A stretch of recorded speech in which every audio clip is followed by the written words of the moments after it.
혹시 온라인 기사 다 읽고 나서, 어? 내가 방금 뭘 읽었지? 하고 머릿속이 하얘지는 경험? 해보신 적 없으세요? 저만 그런 건 아닐 텐데요. 그래서 오늘은 바로 그 이야기. 이 디지털 시대에 우리의 읽기 습관이 어떻게 변하고 있는지, 그리고 그 변화가 우리에게 어떤 의미인지 한번 깊이 들여다볼까 합니다. 아마 많은 분들이 맞아? 하고 고개를 끄덕이실 것 같아요. 종이책을 읽을 때의 그 차분한 몰입감이랑 뭔가 다르잖아요. 분명 똑같은 글자인데도 말이죠. 도대체 왜 그런 걸까요? 오늘 그 이유를 한번 제대로 파헤쳐 보겠습니다. 자, 그럼 먼저 디지털 읽기라는 게 정확히 뭔지부터 딱 짚고 넘어가 보죠. 네, 맞아요. 아주 간단하게 말하면 디지털 기기 화면으로 글자를 읽는 모든 행위를 말하는데요. 여기서 진짜 중요한 건 이게 단순히 글자를 눈으로 좇는 것에서 끝나는 게 아니라는 거예요. 손가락으로 휙휙 스크롤을 내리고 마우스를 클릭하고 특정 단어를 터치하는 그 모든 상호작용이 바로 디지털 읽기의 일부인 거죠. 그리고 바로 이 점이 종이책이랑은 정말 근본적으로 다른 점이죠. 종이책은 대부분 글자와 정적인 이미지로 이루어져 있잖아요. 그런데 디지털 텍스트는 어때요? 글을 읽다가 영상이 재생되고 배경음악이 들리고 인터랙티브 그래픽이 움직이는 등 여러 종류의 정보가 한데 섞여 있을 때가 훨씬 많습니다. 자, 이제 디지털 읽기의 심장이라고 할 수 있는 하이퍼링크의 세계로 한번 들어가 보겠습니다. 여기서부터 인쇄물 읽기와의 차이가 확연하게 드러나기 시작하거든요. 보세요. 이 표가 핵심을 딱 보여주죠. 우리가 책을 읽을 땐 보통 저자가 설계해 놓은 길, 그러니까 처음부터 끝까지 이어지는 하나의 길을 쭉 따라갑니다. 아주 안정적이에요. 하지만 디지털 세상에선 어떻습니까?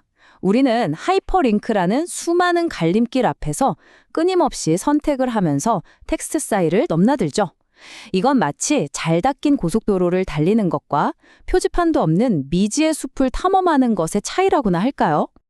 바로 이런 과정을 거치면서 우리는 자신도 모르게 다문서 읽기라는 걸 하게 됩니다.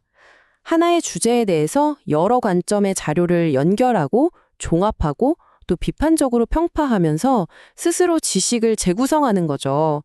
이건 정말 디지털 읽기가 가진 아주 강력하고 긍정적인 힘이라고 할 수 있어요. 그렇다면 우리 눈은 이 디지털 환경에 어떻게 적응하고 있을까요? 우리가 실제로 화면을 볼 때 우리의 시선은 어떻게 움직이는지 그 독특한 행동 패턴을 한번 살펴보겠습니다. 스크롤. 우리한테는 뭐 거의 숨 쉬는 것처럼 익숙하고 무의식적인 행동이죠. 정보를 정말 빠르게 훑어볼 수 있다는 엄청난 장점이 있어요. 그런데 말이죠. 이 편리함이 과연 우리의 집중력에는 어떤 대가를 요구하고 있을까요? 자, 여기서 정말 흥미로운 연구 결과가 나옵니다. 저도 이거 보고 진짜? 했거든요. 연구에 따르면 우리가 웹페이지를 읽을 때 우리 눈은 알파벳 F 모양을 그리면서 움직이는 경향이 아주 뚜렷하게 나타난다고 해요. 모든 문장을 하나하나 꼼꼼하게 읽는 게 아니라는 거죠. 그러니까 이런 식이에요. 먼저 페이지 맨 위에 있는 제목이나 첫 몇 줄을 가로로 길게 쓱 훑어봐요. 그러고 나서 시선을 페이지 왼쪽으로 뚝 떨어뜨려서 수직으로 쭉 훑어 내리다가 중간에 흥미로워 보이는 키워드가 있으면 잠깐 멈춰서 그 부분만 짧게 가로로 다시 읽는 거죠. 왜 그럴까요? 이 글이 과연 내가 계속 읽을 만한 가치가 있는지, 내가 원하는 정보가 있는지를 최대한 빨리 판단하려는 우리 뇌의 아주 효율적인 하지만 무의식적인 전략인 셈입니다. 이렇게 빨리빨리 훑어보는 읽기 방식은 우리 뇌에 어떤 영향을 미칠까요?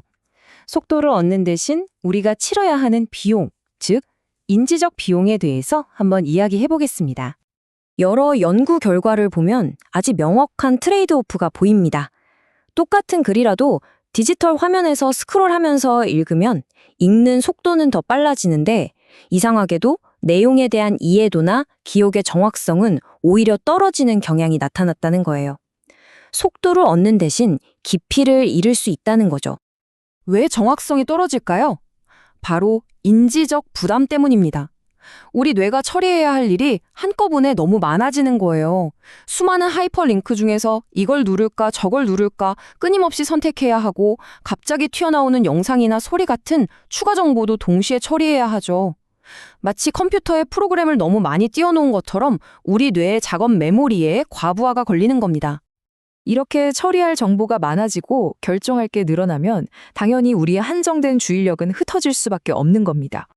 그리고 어쩌면 이게 가장 결정적인 이유일지도 몰라요. 디지털 기기는 애초에 순수한 독서 도구가 아니잖아요. 언제든 메신저 알림이 울릴 수 있고 다른 앱을 바로 켤 수 있는 멀티태스킹 환경이 그냥 기본값으로 설정되어 있죠. 실제로 한 연구를 보니까 학생들이 종이로 읽을 때보다 디지털 기기로 읽을 때 읽기와 전혀 상관없는 다른 활동에 시간을 쓸 확률이 훨씬 더 높게 나타났다고 합니다. 결국 이런 내장된 방해 요소들이 깊이 있는 읽기를 방해하고 이해력 저하로 이어질 수 있는 거죠.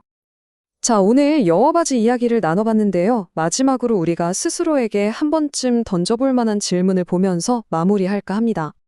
디지털 읽기는 분명 빠르고 방대한 정보를 탐색하게 해주는 아주 강력한 도구입니다. 그건 사실이에요. 하지만 그 속도와 편리함 속에서 혹시 우리는 텍스트를 깊이 음미하고 행간의 의미를 파악하고 새로운 통찰을 얻는 그 능력을 조금씩 잃어가고 있는 건 아닐까요? 이 질문을 우리 각자의 일이나 공부에 한번 적용해보면 좋겠습니다. 어떻게 하면 디지털 읽기의 장점은 최대한 살리면서 단점은 줄일 수 있을까요?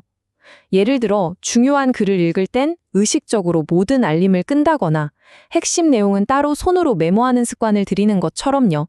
여러분만의 방법은 무엇인가요?